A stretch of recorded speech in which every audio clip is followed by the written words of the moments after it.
Vamos lá, pessoal, vamos lá, vamos entrando na transmissão. Vamos lá, mais uma transmissão aí do dia.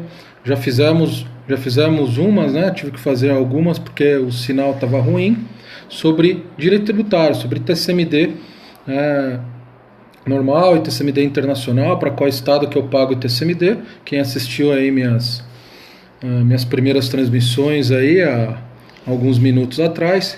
Agora a gente vai fazer uma transmissão que aí é específico para aquele aluno que está na reta final, que está revisando aí para o concurso do ISS Goiânia, auditor fiscal aí do município de Goiânia. Estamos aí numa série de revisões, tratando de temas importantes. Boa noite a todos aí.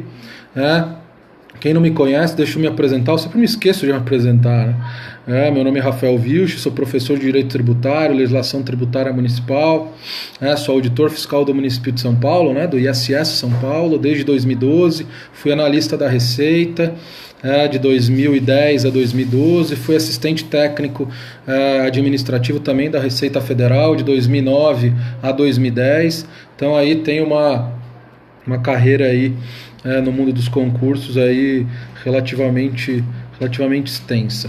Okay? Hoje aí estou no cargo onde eu almejava, no cargo do Fisco de São Paulo. Vamos ver aí se nos próximos anos aí seja autorizado o concurso aí para o Fisco Municipal de São Paulo. Acredito ali por 2018, porque o concurso foi em 2014, né? E ainda o concurso está na validade, estão chamando ainda alguns excedentes. Então acredito que o concurso vai demorar um pouco, né, o próximo concurso aí por ISS São Paulo. Ok? Vamos aí tratar do tema proposto de hoje, que é sujeição passiva do ITBI. Quem quer que vai pagar o ITBI para o município de Goiânia? Quem quer que vai pagar? A gente pode recorrer para responder esse tema, a gente pode recorrer ao CTN para responder esse tema, que é a Lei de Normas Gerais que trata do ITBI, lá do artigo 35 ao artigo 42 do CTN, e a gente tem que ler com muito cuidado esses dispositivos do CTN. Por quê? Porque ele se refere a um imposto lá em 1966, a época que foi editado o CTN, ele se refere a um imposto que era de competência estadual, e era um imposto que englobava tanto a transmissão causa-mortes quanto a transmissão inter-vivos, tanto a título gratuito quanto a título oneroso, só que o único objeto de tributação era bem imóvel. Então era um imposto totalmente diferente. E aí desse imposto nasceu o TCMD e o ITBI depois da Constituição de 88. Então eu tenho que ler esses artigos, do artigo 35 ao artigo 42 do CTN, só que com a ótica agora, né, com os olhos, com um filtro da Constituição de 88. E eu tenho lá no artigo 42 do CTN, que trata da sujeição passiva desse imposto, que fala que quem vai decidir é o Estado.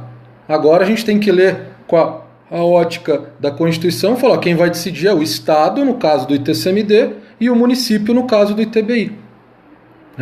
Ele que vai decidir, qualquer um das partes.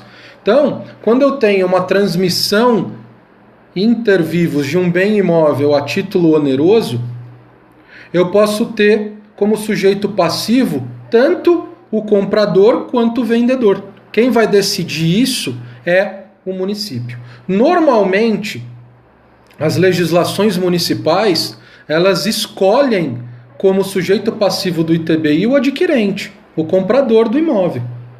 Ok? Então aí não há problema nenhum. O primeiro sujeito passivo, independentemente aí de qual município, não que ele não possa escolher como sujeito passivo o vendedor, mas praticamente eu nunca li nenhuma legislação municipal que o município escolhesse como sujeito passivo do ITBI o vendedor. Sempre eu constatei a escolha do comprador, do adquirente. Só que eu não tenho somente como hipótese de incidência do ITBI compra e venda, promessa de compra e venda, aquisições de direito real, vou instituir um usufruto. Quem que vai ser o Quem que vai ser o sujeito passivo? O adquirente desse direito, né? Que é o usufrutuário, caso o usufruto seja instituído onerosamente. Porém, eu tenho outras transmissões inter vivos a título oneroso de bem imóvel que podem ser tributadas pelo ITBI, que são as cessões de direito. E aí, nas cessões de direito, há uma pequena variação entre os municípios. Uns escolhem como sujeito passivo o cedente, outros escolhem o cessionário. Pela experiência que eu tenho analisando legislações municipais, a maioria escolhe o cessionário, mas há tantos outros municípios que escolhem o cedente. Por exemplo, aqui no município de São Paulo, onde exerço minhas funções como auditor fiscal, quem recolhe o ITBI em uma cessão de direito é o cedente. Já no município de Goiânia é o cessionário. Então, no município de Goiânia, o sujeito passivo é o adquirente. Já em uma cessão de direitos, por exemplo, uma cessão de direitos decorrentes de promessa de compra e venda, uma cessão de direitos decorrentes de uma arrematação, quando o arrematante aí de um bem imóvel em asta pública cede seus direitos como arrematante para um terceiro. Quem que vai ter que pagar o ITBI nesse caso? O cessionário. A gente tem o cedente, aquele que cede o direito, aquele que era titular do direito está cedendo, está transferindo do seu patrimônio esse direito para uma outra pessoa que a gente chama de cessionário. E aí, pessoal, a gente tem algumas situações especiais. Essas estão em todas as legislações. O adquirente e o cessionário no caso de uma cessão de direitos. Aí no caso do cessionário, na cessão de direitos há uma variação entre os municípios. Uns colocam cedente, outros cessionário. Então tomem cuidado, quem já estudou para outro fisco municipal que previa o cedente como sujeito passivo do ITBI. No município de Goiânia é o cessionário. E aí a gente tem qual é o sujeito passivo do ITBI na permuta. Não precisava ter a previsão específica da permuta. Por quê? Porque a permuta, pessoal, é uma transmissão de um bem imóvel como qualquer outra. Só que na permuta eu posso ter uma permuta em que eu estou transferindo, trocando dois bens imóveis. Eu tenho lá um permutante que vai transferir para o outro permutante um bem imóvel e o outro idem. Então eu tenho uma permuta bi-imobiliária. Uma permuta entre dois imóveis, vão ocorrer dois fatos geradores e para cada fato gerador, o adquirente daquele bem imóvel vai ser o sujeito passivo do ITBI. Eu não precisava ter um inciso próprio para permuta. Eu resolveria com o primeiro inciso. Porém, no município de Goiânia, ele resolveu especificar, que na permuta são os permutantes. Mas, se eu tenho uma permuta uni-imobiliária, só de um imóvel. Eu tenho um imóvel, vou transferir para uma pessoa esse imóvel e ela vai me transferir em troca um automóvel, sei lá, uma BMW. Aí eu só vou ter um fato gerador. E quem que vai ser o sujeito passivo do ITBI referente a essa transmissão imobiliária? O adquirente do imóvel. O adquirente do imóvel. Que aí no município de Goiânia está como permutante. E o outro, pessoal, é no caso do direito real de superfície. Também não precisava colocar esse inciso próprio do direito real de superfície. Porque no direito real de superfície, quando eu instituo o direito real de superfície, que é um direito real, que é tributável pelo ITBI, está lá, na lista dos direitos reais previstos no artigo 1225 do Código Civil, quando eu instituo o direito real de superfície, eu estou instituindo esse direito real em nome de um terceiro. E esse terceiro eu chamo de superficiário. E esse superficiário é o adquirente desse direito real. Então eu resolveria com o inciso 1. Eu resolveria com o inciso 1. E aí ele fala que na cessão de direitos de superfície é quando eu instituo um direito real de superfície em nome de um terceiro e esse terceiro resolve ceder esses seus direitos como superficiário para um terceiro, para uma outra pessoa. Essa cessão de direitos, eu não precisaria ter esse inciso. É o cessionário, como está previsto no inciso 2. né, do artigo que trata de sujeição passiva aí no Código Tributário Municipal de Goiânia. Aí eu tenho um outro inciso, que é o último, que é o transmitente. Mas aí, pessoal, vocês têm que tomar cuidado, que somente vai ser o transmitente em uma situação muito específica.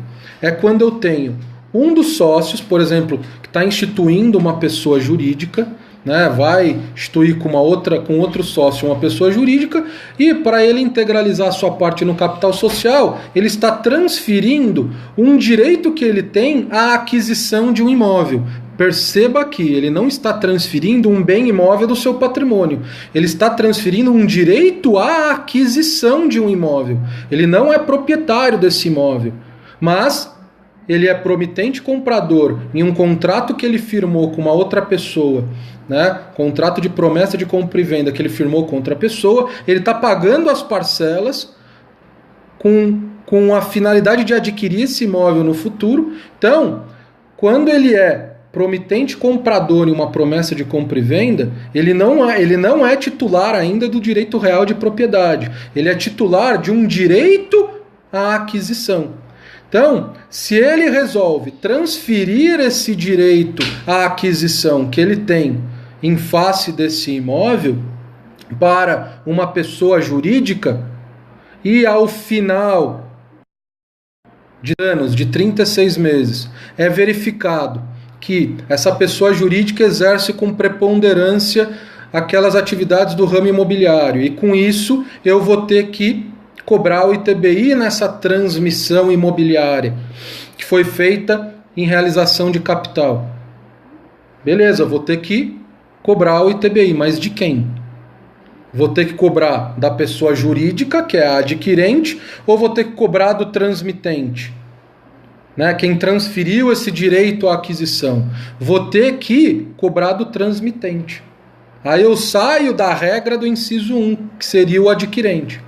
Já se esse sócio estivesse transferindo, ao invés de um direito à aquisição, ele estivesse transferindo um bem imóvel que ele já é proprietário,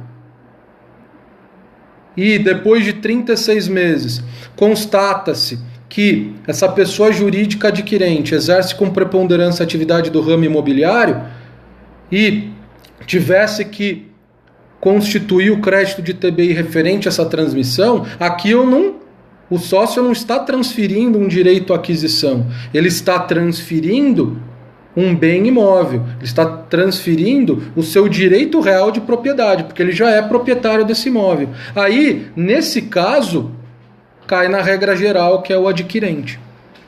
Então, nesse caso que eu acabei de falar, não vai ser o transmitente que vai pagar o ITBI, vai ser a pessoa jurídica, que aí cai na regra geral, que é o adquirente, o sujeito passivo do ITBI. Beleza?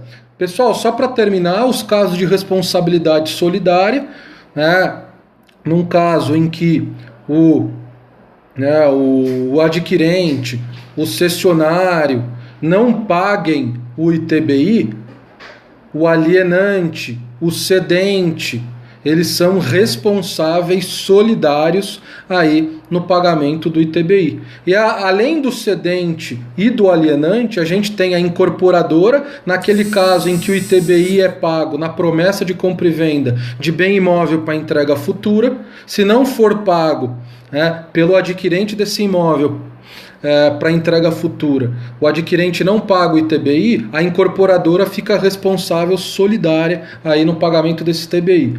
E o outro caso é dos tabeliães. Eu vou lá, lavro uma escritura de compra e venda num tabelião lá no município de Goiânia, e o tabelião ele não me cobra, não me exige o comprovante de pagamento do ITBI. Em relação a essa omissão do tabelião faz com que ele seja responsável solidário em relação ao imposto aí não pago pelos adquirentes. Então eu posso ter em uma transmissão 3 responsáveis solidários: o tabelião, se ele não exigir o comprovante de pagamento, o adquirente e o alienante. O fisco vai escolher qualquer um desses 3 para cobrar o ITBI. Né? Então, aí são casos de responsabilidade solidária, aquele tipo de responsabilidade em que não há benefício de ordem entre os devedores. Ok, pessoal? Então era isso que eu queria tratar com vocês na transmissão de hoje sobre legislação tributária municipal, para a gente revisar aí para o concurso que já vai ocorrer domingo. Então, nos outros dias da semana eu vou tentar focar, né, em legislação, vou fazer menos transmissões de direito tributário, vou focar nas transmissões de legislação. Então, possivelmente, aí nos próximos dias, eu vou fazer 2 transmissões de legislação tributária municipal, para a gente revisar quase tudo que é importante para a prova de domingo. Beleza, pessoal? Então, é isso daí que eu queria falar com vocês. Tem alguma dúvida? Tem alguma dúvida? Alguma dúvida ficou aí sobre sujeição passiva? Alguma dúvida? Se não tem dúvida, né? Valeu a todos, valeu pela audiência, valeu aí pelo apoio, né? E vamos aí, né? Vamos aí rumo aí à prova de domingo, rumo à aprovação. Galera, agora é reta final, vamos dar o máximo, vocês têm que dar o máximo. Eu vou estar ajudando aí a vocês o máximo que eu puder. Tô dando o meu máximo na ajuda de vocês, né, para ajudar vocês. Então é isso daí, é hora de dar o máximo porque a prova está aí domingo, ok? Então vamos lá, vamos revisar o máximo que for possível. Vou estar aqui fazendo o que eu puder para ajudar vocês, ok? Então até amanhã, boa noite, bons estudos a todos vocês. Espero que essas transmissões estejam ajudando vocês aí na sua preparação. Beleza? Então até mais, galera. Boa noite, grandes concurseiros, guerreiros aí da batalha dos concursos públicos. Vamos lá, vamos firme. Vamos lá. Tchau, tchau.